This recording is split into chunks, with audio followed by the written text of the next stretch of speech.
এবং ওই দিন আরো বেশি আপসেট হয়ে গেছিলাম, আর আপসেট হয়ে কি করবো বুঝতে পারছিলাম না।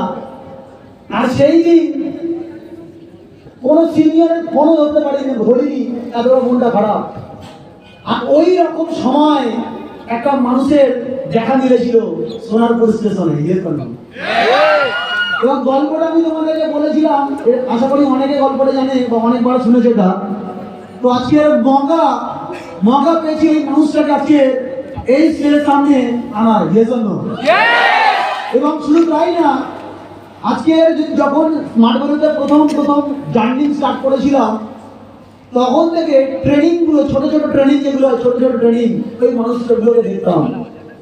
এবং সেই মানুষটা, যে মানুষটা আমার মতো ছেলেটাকে সেই দিন যদি না বাজাতে পারতো, বা সেই দিন যদি না ঠিক মতো আমাকে সাপোর্ট দিতে না পারতো, বা যদি সেই মানুষটাকে সেই দিন যদি আমাকে না ওই 2 মিনিট কমিউনিকেশন যদি না করতো, তাহলে আজকে এখানে এত